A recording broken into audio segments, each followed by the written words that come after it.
Hello, friends. So let's take a look at what's going on with Supreme Court decision, President Trump response. What can we expect in the market? But please, as you listen to it, don't make it like a right or wrong. I'm not here to debate that part. I'm here to just talk about numbers. We're just going to look at these things from purely from math point of view, nothing else. Let's start with the Supreme Court. So Supreme Court took a long time to give its decision. We were expecting it for a while, but it kept getting delayed and delayed. That itself tells you how complicated this decision must have been for Supreme Court. I think one of the reasons Supreme Court probably took its time is because I'm sure they were afraid that that President Trump most likely is not going to be happy with the decision, and they want to make sure that when they come out with an opinion, it looks good on paper and it's justified, basically. Otherwise, a president would make a big deal out of it. And he certainly did. We already heard response from the President Trump as well. Second thing is refunds. Supreme Court didn't really talk about the refunds at all. They kind of said, hey, we know it's going to be messy, but it's not our problem. We are not the one who created the problem. Executive branch created the problem, so they have to deal with it. So they kind of left it blank. And then I was listening to President Trump's response, and he briefly talked about it as well. Why didn't they just put the one line in there? So again, he didn't really say this, but I'm thinking next argument you're going to hear from executive branches, Supreme Court didn't really tell us to give us the refund. They just said that, hey, this particular type of tariff implementation is wrong, so we're going to do something else. And they're going to try to make an argument that Supreme Court is okay with the U.S. government keeping the money. If you want to debate this, best way to do that is through our WhatsApp group. If you're not part of the WhatsApp group, reach out to me. I'm not going to just put up a link somewhere for you to join. Reach out to me. Go to taxcodeadvisors.com. You can find my contact information. I want to get to know you, who you are, and only then I add people to the WhatsApp group. We want to make sure that everybody is legit there. We don't want like people trying to sell stuff or people are looking for leads and all that kind of stuff. It needs to be people who are genuinely interested in learning finance. So you can reach out to me for that. And, for that matter, when you're on taxcodeadvisors.com, if you need some help with taxes, then let me know as well, because this is the tax time. Let's start with why did President Trump put the tariffs in the first place? So he gave us some ideas. First, he started out by talking about drugs. He said, look, there's a lot of drugs coming from China, Mexico, Canada. So I'm doing the United States a favor by controlling those drugs. And instead of building a better system to figure out where these drugs are coming from or going after those people or figuring out other ways to manage the drug problem, he decided to simply implement tariffs. He implemented tariffs on Canada, Mexico, China. So that was argument number one. Then he gave a new argument that we had a trade deficit with countries, but then we don't have a trade deficit with Brazil. He added tariffs for Brazil. We don't have a trade deficit with Switzerland. He added tariffs on Switzerland. And then he kind of, add on oil problem, India buying oil from Russia. So another tariffs. So you can't say there's a one reason for tariff. And then you saw he even made an argument about, I settled the wars. For example, the one he keep referring is between India and Pakistan, keeps saying that he settled the war by pushing both countries that he's going to increase tariffs on them. So when you listen to all these arguments, you start scratching your head and go like, okay, what's the real reason for tariffs? Is it the war? Is it the trade deficit? Is it the drugs? Where are the tariffs coming from? So I'm sure, court is probably thinking, okay, which one of these is the national emergency? Is it the war between India and Pakistan was the national emergency? Is it the oil that is the national emergency? All of a sudden, this Russia and Ukraine war has become a U.S. emergency now? Is it the drugs that is which part is emergency? So you can imagine what kind of confusion that would have created. And then he didn't really go to Congress to get for approvals. And now, obviously, we are on the brink of war with Iran. And as of today, I don't think President Trump has gone to Congress asking for permission to go to war either. So that kind of puts this Iran and US thing a little bit questionable at this point, because, maybe he will have a second thought and say, hey, maybe I should go to Congress, because he can't just go on and do things independently. Now, so Supreme Court says, like, look, these IEEPA tariffs that President Trump has implemented broadly on everyone are wrong. That was not the intention of Congress, to give executive branch so much power. So those of you guys who are new to the United States or don't understand the political system, so the Constitution basically divides the powers into three different groups. We have executive group, we have judiciary, and we have legislative branch. So legislative branch is your Congress. These people are responsible for coming up with the laws that governs our country. And then we have executive branch that is there to simply implement those laws. And then we have judiciary, who makes sure that everything is being done right.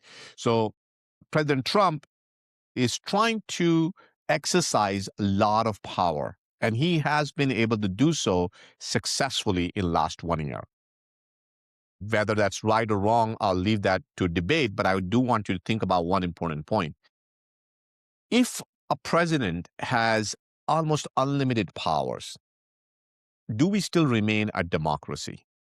Wouldn't that kind of put us in a little bit of trouble? Wouldn't we be kind of going in a wrong way, right?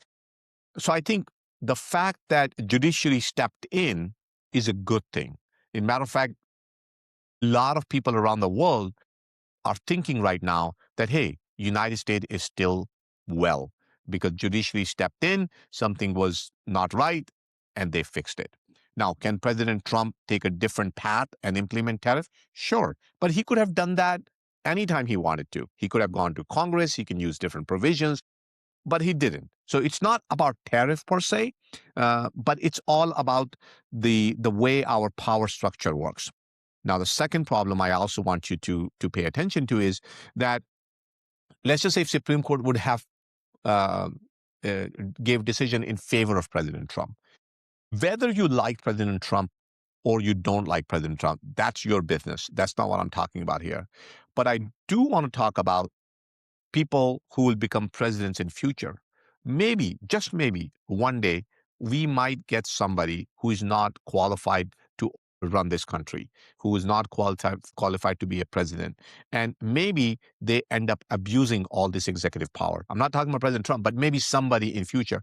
Even if you are in favor of tariffs and President Trump policies, you might not like what's somebody else who might, how they might use these powers. So I think because of that reason, you should still appreciate the Supreme Court decision. Now, you guys already know President Trump was very angry with lower courts. In matter of fact, he has said a lot of bad things about them. He said a lot of bad things about the judiciary at the Supreme Court as well. But hey, that all of those things going to add up into midterm. So I think, Republicans need to be very careful now because of all the stuff that had happened within the judiciary. Anyhow, the main point is that tariffs are a tax, and that tax is paid by the importers. And those importers are usually not foreigners. Importers are usually US citizens or people doing businesses in the United States. So technically speaking, the reality is that tax is paid by the somebody in the United States. So it's not the foreign countries that are paying the tariff. It's our businesses, it's our people who are paying tariff. So that's number one. Number two is these tariffs has already been paid by the companies, and some companies have already passed them on to individuals. So, consumers. So that's why we're seeing some of the price. Like you go to coffee, you go to restaurants, you buy your groceries, all the prices are up. Who is paying for that? Is it the retailer paying for that, or the whole? You know that. You know the truth. They're not paying. It's you who is paying. But now, who is going to get the refund? Well, refund will come to the corporates, companies like Costco, and I don't know what's Apple going to do, because I'm sure Apple paid a lot of taxes. So it'll be interesting to see what happens with Apple. But the reality is that majority of the taxes, tariff taxes, are paid by the consumers, and consumers are not getting the refund. or maybe in one way they are, because a Tax Cut Act does give them a little bit of money back. Although you might argue and say, well, actually, the bigger businesses are getting a bigger tax advantage because they are the one building the data centers, they are the one building all the factories, they're the one who's getting huge benefit out of depreciation, out of research credit, and all that kind of good stuff. The regular consumer, all they're doing is just paying taxes in the form of tariffs. And now the tariffs have been struck down, and let's say there are refunds, which I think at this point is questionable. We'll see how that goes. But those consumers are not getting any money back. So what happens there? So, let's just say if you are, I don't know, Walmart. So Walmart, let's say Walmart increased the price by $2. You as a consumer paid $2. And now Walmart goes to the government and say, hey, I want my $2 back. Walmart gets it back. But you as a consumer, do you get any of that money back? Obviously not, right? So we have 1,800 plus lawsuits that have already been filed requesting refund. We also saw some news around, I think somebody in President Trump cabinet who or their family has been buying a lot of these tariffs claim for pennies on the dollar. So, again, seems like something going on there as well. So maybe somebody would need to take a look what's happening. So let's take a look at what were the government goals, right? So whenever you decide you're going to implement something, whether it's in your company, in your business, elsewhere, you start out with what is your agenda? What are you really trying to do? And I gave you guys some idea. President Trump gave us all kind of ideas. One idea was to reduce the drugs. Another one was the trade deficit. Then there was an oil issue, Russia, Ukraine, war, all kind of issues. So I don't know. There are some agenda there, right? So I will say, because majority of the tariffs were linked with the trade deficit. So that would be a good one to think that's a real reason. Another reason President Trump said is that it's going to bring a lot of jobs in the United States. So that's, and I kind of agree with that, because if you have factories in China versus your factories in the United States, obviously you're going to have more people working here.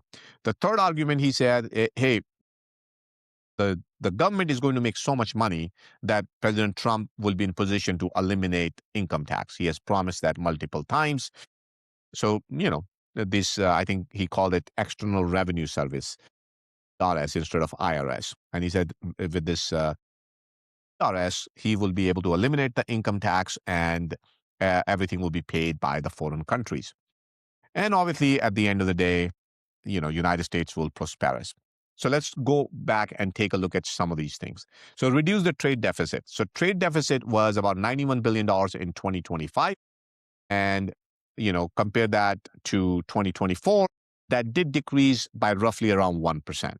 But I think part of that reason perhaps was that a lot of companies simply did not order enough supplies because they just didn't want to deal with the tariff. They were hoping that countries will negotiate and deals will get done, and then they'll just order later on. So I think that's what that reflected. But the surprising part is the trade deficit did not reduce at all. So that goal was not achieved. Then let's talk about U.S. manufacturing. Now, you may argue that that one is a little bit too early to discuss. Maybe that would happen next year or the year after that. But what we do know as of right now is that we are losing jobs. So we see a lot of college graduates are losing jobs.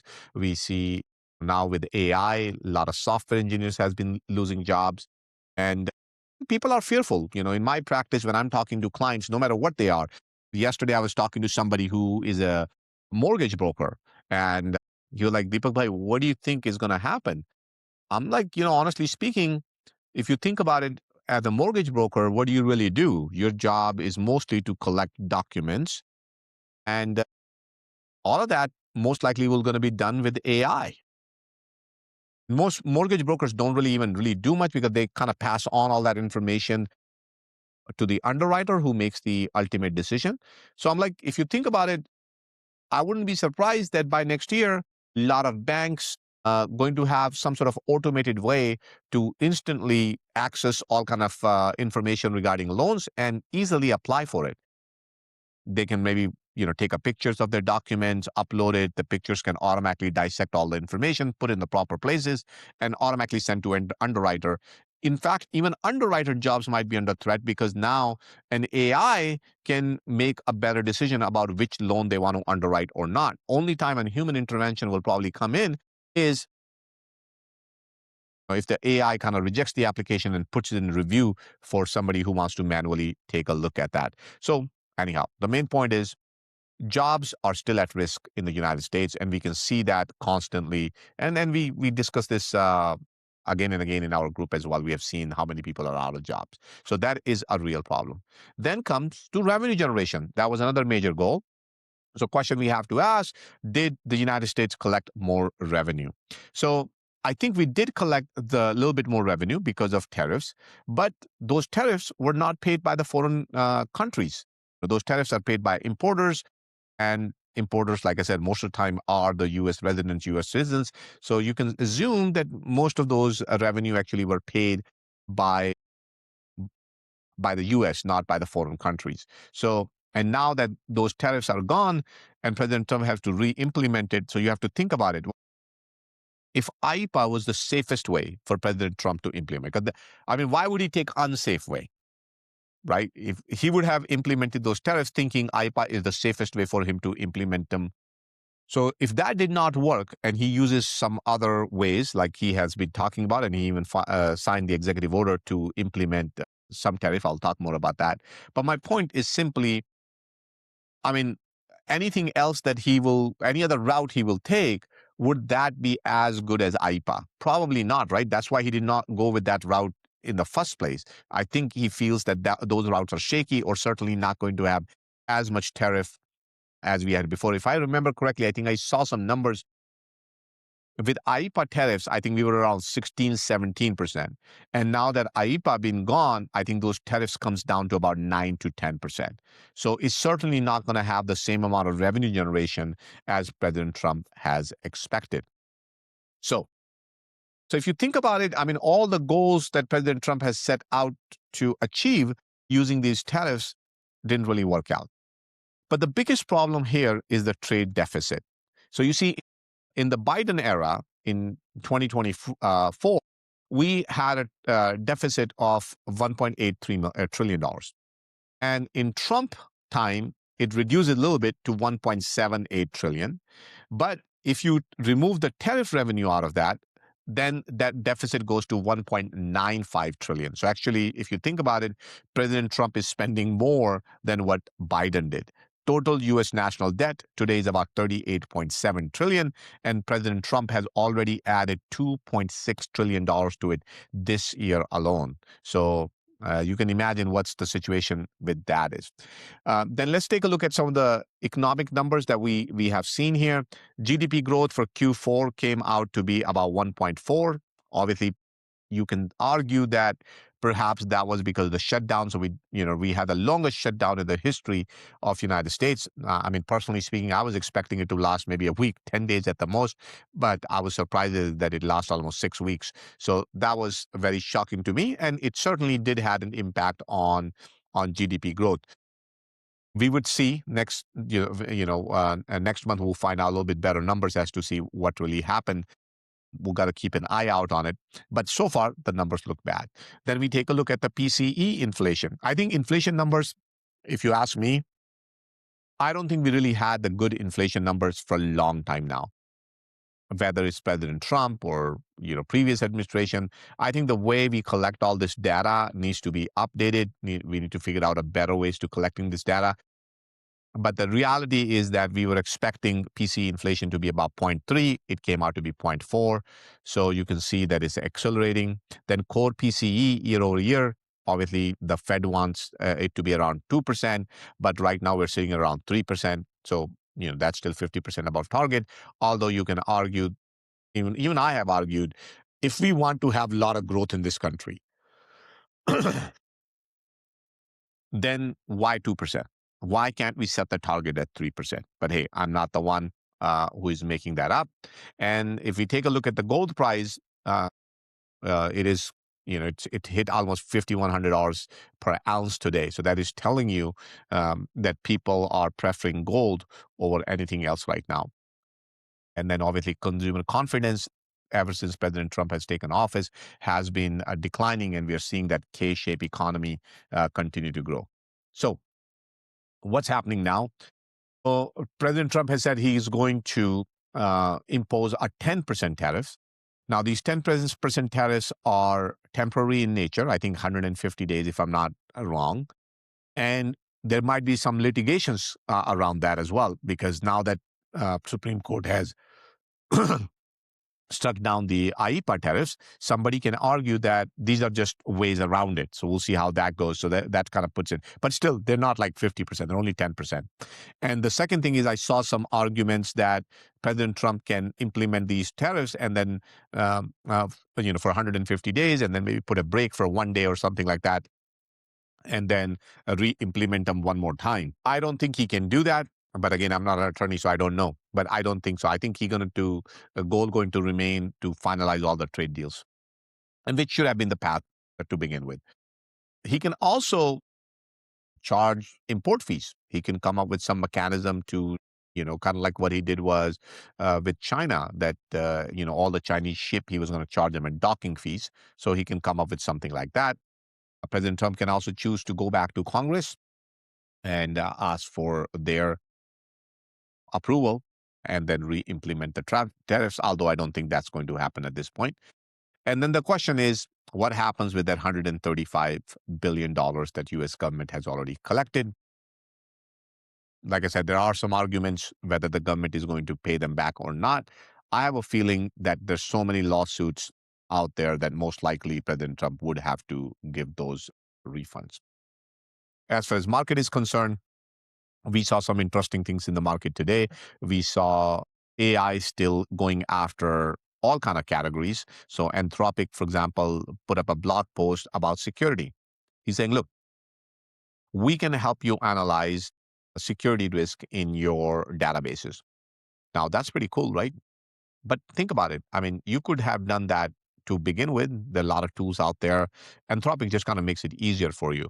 But market is assuming at this point that if everybody has access to these tools, then why would they need to buy a software for security? And that's why we saw pretty much all the software companies kind of sold out between 5 to 10%. So we saw that in the market.